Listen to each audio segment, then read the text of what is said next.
It's Nolan. What's going on, y'all? It's the kid J Nolan here. Now, today we're going to be talking about Druski and Desi Banks, man. Now, unfortunately, I don't know what's been going on with people on social media. I don't know why there's this constant comparison going on. And I know why there's constant comparison. Let me not say that. But I don't understand why people are instigating it to the point to where now the comedians, both Desi Banks and Druski, are now finding themselves at a crossroads where it's like, dang, is there some type of beef, right? They've had no negative interactions. They've had no issues. They've actually collaborated in the past. They do a lot of similar things. They're both from Atlanta, so they do a similar style of comedy because all of the comedy is based on, kind of generational type of humor based on, if you were in school at a certain point out here in Atlanta, different things that you've seen, depending on what side of town you're from, all of these different things, just very local style of comedy that they do in their skits. But unfortunately, Druski just did an interview with the Breakfast Club today, and he's like, yo, I have noticed that people are now making a lot of these comparisons, and this stuff ends up coming up online, and it starts to make you feel some type of way. You start to push back a little bit because you don't necessarily want to be compared. You don't mind it. It's not that you dislike the person, but at the same time, you want to exist on your own plane.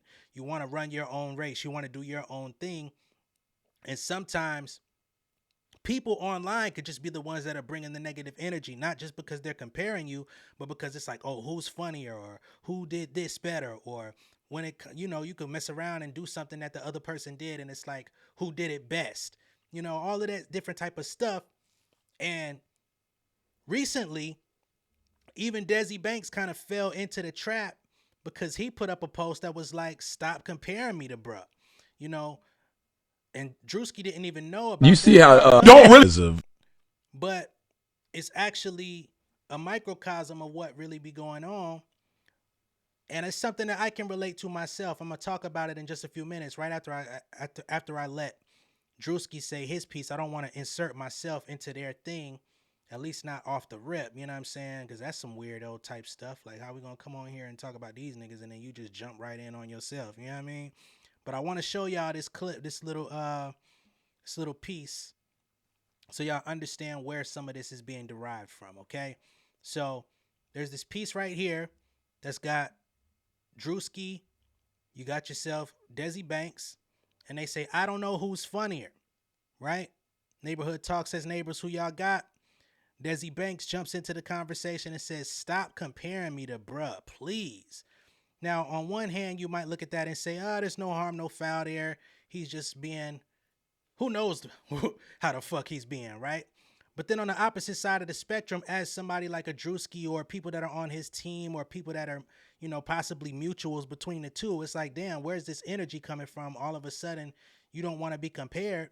But when all of the comparisons was propelling everybody to get to the next level, when it was of service to everybody, everybody's cool with being lumped into the same category. Everybody's cool with being in the same community and being in the same, sector, but all of a sudden now it's offensive that he's being compared to you. I don't know. I don't really like that type of energy. I don't know what side of the bed Desi Banks woke up on that day when he said what he said, but it was enough to where, again, Druski actually addressed it today on the Breakfast Club to let it be known that he does not have a problem with him. However, it seems that it's starting to create something under the belly. You see how with comedians today. So let's go ahead and get into it and see what they got to say about this, man. I feel like they're trying to start beef between like the people who do like the sketches and stuff. Man, I online. hate that shit, man. They love comparing, contrasting with everybody. Who you seen recently? They doing that with? I saw the meme where they compared. They said, "Who's funny?" You told me I'm lying. Just told me about this last night. Go ahead. Talking about you and Desi Banks. Do that. They stay doing that. Bro. There's so many. I don't know why they try to put, and it makes like almost like a real. It almost feel like a real beef when you see the person, because you really, in general, I fuck with him. Like that's my guy. We did like a show early on where he brought me on to when I was still like young on the come up, and like I think Desi. Desi, okay. We did a show together, and it like I said, it makes it weird a little bit because when you see the social media and like Twitter and all these people saying all these comments, it makes you feel like it's damn near is beef in real life because it's like, damn, Yeah. I kind of don't like this nigga, man. But You see how don't really feel that way, Right. but it's like you're seeing all these comments, so it's a fucked up thing. It's like we're so you pitting don't each fuck other. with Desi. No, I fuck with him. It's just like that's the, not- but it gets in your brain because I'm a competitive person. I'm so competitive that if I see something like that, it's like nah, I gotta win that. I don't give a fuck what they say. Right, and it's not even personal. It's not even personal. Yeah, it's not even personal. It just becomes this thing, and I'm sure he could probably agree the same way. But they do it with even like Country Wayne. They do it with DC Young Fly. They do it with everybody, man. Yeah. And all of y'all do different things, but also people don't realize when y'all being funny or being sarcastic. Because Dez left a comment and he was like, "Stop comparing me to dude." Yeah. Hey man, now, if you don't, I don't know. Hey, you don't know if that was real. I don't know. Hey, no, hey, that's why I said this shit get in your head, man. I don't know. It could be. He could be serious. You know what I'm saying? Could have been. Right. It could be. I don't know. So but I don't feel that way. I think it's just I hate that it makes you start to feel like it is. You don't really feel because of how they try to. But yeah, we got to do better, man. So why not call a person? I'll be like, man, listen, man, just in case. We ain't got no issues. Because it ain't even got to be all. Yeah, it ain't because it's like, bro, let's keep grinding, man. It ain't about that. Because I don't even want to. Because when you make that call, it's almost acknowledging, like, hey, this shit, they doing their job, man. This shit making me not liking it. It's no point, But I think, I don't feel that way. I just, you never know how the other side feel. I don't know. Because of how. So there you have it. That's Druski addressing the fans, talking about how these comparisons and all of these different things, it starts to actually create its own little energy behind the scenes. You know what I'm saying? Again, especially in this Atlanta comedy thing, a lot of y'all are not out here. They come to y'all cities and stuff like that. And of course, one thing that we're good at here in Atlanta is we show a very unified front when we go to other places. This is something that was also going on back in the early 2000s with the rap game, when it was Outkast, Dungeon Family, T.I., Young Bloods, and all of these different people. They may have not always gotten along in the city of Atlanta, but they would go out to other places, and being that it was basically them against everybody else, they were banding together, putting their local pride to the forefront, when they're outside the state. It's kind of the same thing today with the comics, you know what I'm saying, with the Druskis, the Desi Banks, the Country Waynes, the 85 Souths with Chico Bean and Carlos Miller, DC Young Fly. These guys all have their own things going on. They have their own fan bases. They all came up doing skit and sketch comedy. DC Young Fly more so on just roasting people online, and it ended up taking on a life of its own due to his characteristics and his similarities to like Chris Tucker, who's also an Atlanta legend. But once people start actually getting their feet firm out here, they start developing fan bases, start making money. Of course, it starts to feed the ego as well, which is, I think, one of those things that you got to try to keep in check as you grow, because you can develop an ego that just starts making you feel like you're the best of the best. And there's nothing wrong with being confident about what you're doing and being competitive. But once you start really taking in that air and you start digesting that and feeling like you the shit, yeah, it can start overtaking you. Because I really don't like the fact that Desi Banks came out and said, stop comparing me to bruh, please. Number one, it feels disingenuous. It feels like you're obviously trying to take sovereignty over him. And it also makes it seem like you kind of little broing him out. Like, he's not in my league. Please stop comparing me to him. Don't put us in the same sentence. Now, of course, that's not exactly what he said, but it just feels that way, because at the end of the day, with something like that, and it goes on the neighborhood talk, and you're in the comments putting something in, why not just say, hey, let us be great? That takes a lot less energy. It takes a lot less, that creates a lot less conversation around it.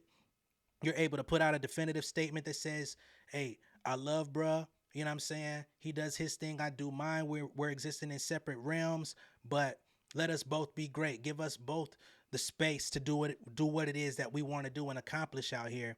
So just something like that, you just never know, because now that you've put that into the cosmos, you don't know how Druski's going to take that if or when he sees it. Or like I said, even worse, when somebody in his entourage or his management or somebody that's close to him starts getting in his ear, and it's like, bro, Desi Banks out here hating on you. You know what I'm saying? And all it takes is somebody to plant that seed in your head. You don't even have to necessarily see exactly what the quote was or whatever it may be. You might start feeling like, all right, bet I'm gonna see that nigga, you know, and it might not even be a violent thing, but then when you see him, you be like, hey, bro, I heard you was hating on me, or hey, bro, you got something to say to me, you feeling some type of way, and then Desi might not even fucking remember that he put the shit in the comments on the neighborhood talk, because so many days done passed. He done went off and did 5, 6, 7 shows, done did some sketches. He's shooting his own independent films, got his own company going. So of course that's probably why he feels like don't compare me to him anyway, because they had, you know, different business plans and business models. But at the end of the day, I just feel like that situation could have been handled so much better. We see how it happens in hip hop with people getting into these beefs that don't really be founded upon anything. We see how the Nicki Minaj and Cardi B beef really brewed up off of people instigating it online. I honestly think that Nicki and Cardi, at this point, they've been beefing with each other for the greater part of like 5 years, 5, 6 years. They could have had an opportunity to patch this thing up multiple times, but it's like the fans are so deeply invested into them actually going at each other that now they're in too deep. They can't even decide to like each other, because I'm sure that they're more similar than different when you look at their lifestyle, when you look at their personality type, when you look at the fact that they're both mothers, when you look at the fact that they're both, you know, just trying to be turned up and make money in the music industry. I don't think it could ever be that deep, other than the fact that a shoe got thrown and some other shit. But it ain't really founded upon no real street shit. Y'all really didn't know each other like that. When Cardi was coming out of the Bronx, Nicki Minaj was already out of the paint. She was already, you know, trying to figure out how to get into her next phase, her queen era, which was not all that glowing. You know what I'm saying? But they got on the song Motorsport. They both shined. They both had excellent verses. Nicki Minaj bodied that verse. You know what I'm saying? But then you get on the joint and it's like, dang, how you gonna call yourself my coach when you don't even know me like that? Ain't no way you gonna pull that off. And I'm not cool with that. You know what I mean? And then it just started to snowball from there. We've seen this happen in so many other instances, right? I mean, we got the Doja Cat Nicki thing that's going on, and that's kind of more so indicated by the fans too, of like, oh, she said this when she was on live, or this person said this, or this and that. It's nothing real. These people have very limited contact with each other in real life. So how is it that y'all could dislike each other so much that you got to carry it over into beef and turn it into rap bars and go on stage and be trying to address things? And it's fucking foolishness. And the fans, they get to fucking throw rocks, hide their hands, go back home, listen to the music, enjoy it, get a kick out of all of the shit. You know what I'm saying? They basically get to light the entire forest on fire and act like they was never there, right?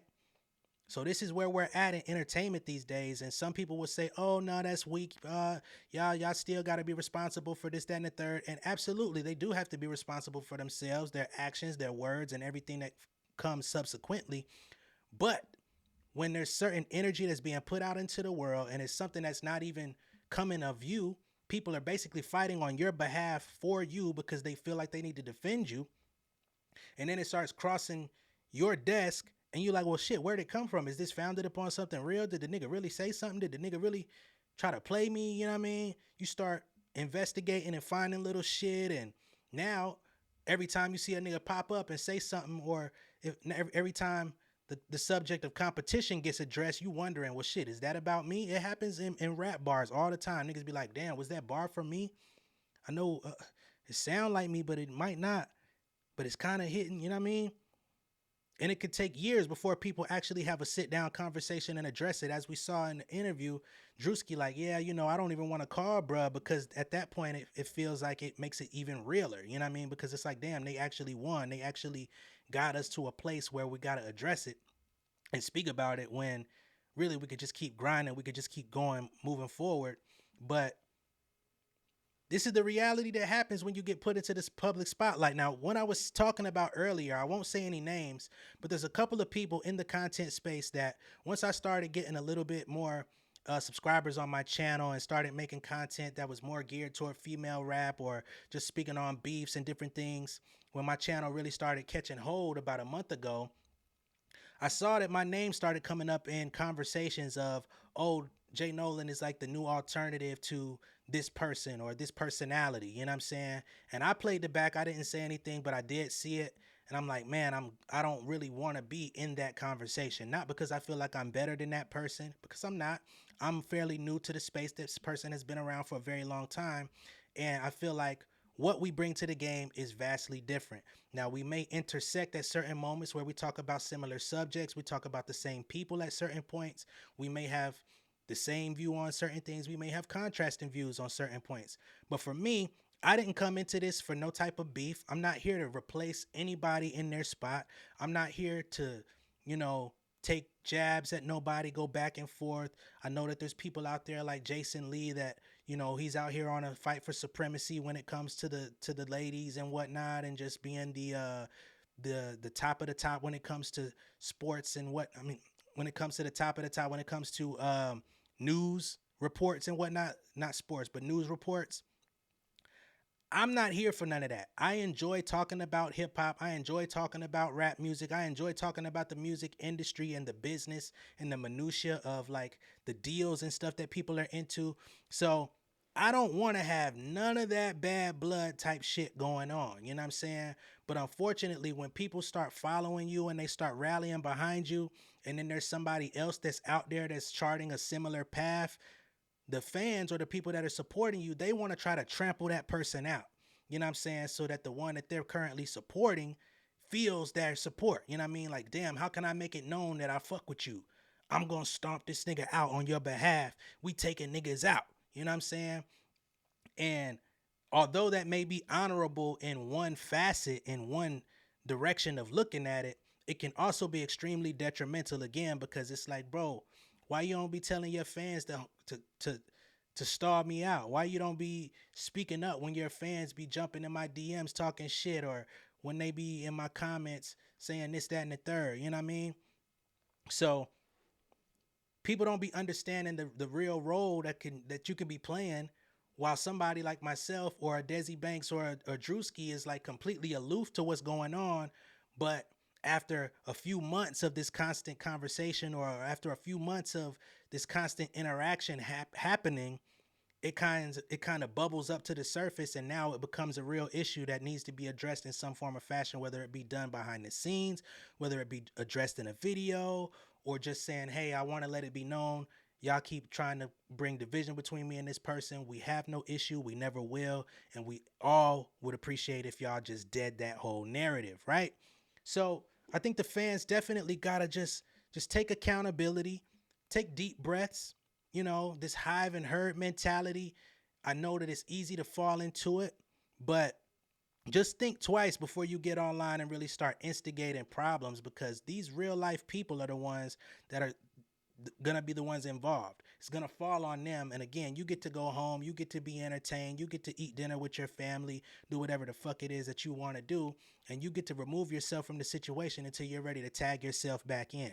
So that's my take on this whole thing. Hopefully Druski and Desi Banks can get this thing rectified. Hopefully they are able to have a conversation and even, address that whole social media thing where he's like, stop comparing me to bruh.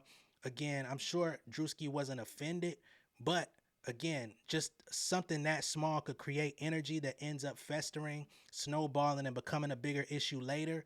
And then you just never know where it goes from there once other people, other flunkies, entourage, street niggas, hanger-on buyers, people that are profiting from whatever it is that you're doing, they're willing to jump out the window and go crazy because you're the cash cow. You're the one that they're representing. So them showing a display of loyalty to you and trying to do these types of things is really their only way of moving up within the circle. All right. Let me know what y'all think of all this down below in the comments. Be sure to like and share this video. If this is your first time seeing me on YouTube, go ahead and subscribe to the channel. Hit the post notification bell for all updates, and I will see y'all on the next one. I'm going to take y'all out with Let's Get It One Good Time, and I will see y'all on the next video. Y'all have a great evening. Y'all be safe out there. Much love and respect, y'all. Peace. King of my city and cul-de-sac. Coming out swinging like Soldier Rag. Leading my people like quarterback. But I study this shit, I'm an almanac. Had to get up and grind. Knowledge is booming, I'm here to apply. Came with the chip and the dip, it just single the mind. We finna do more than survive. I need my check. Spinning the block for the Gouda. We hitting the jeweler to flood out the net. We don't do beef for computers, I'm straight out the sewer, we come when you rest. Niggas be looking perplexed, so keeping my foot on their neck. No map, I trust my gut for the quest, but drama, I'm fully abreast. I was ready for years and they doubted me. All of a sudden they tell me they proud of me. I been dropping these haters like calories. Cross them out, I came back with some boundaries. Stand for my honor, but too raw, no corner. Packing the stick with a drummer. When I catch my bad, won't fumble. I done came too far to be humble.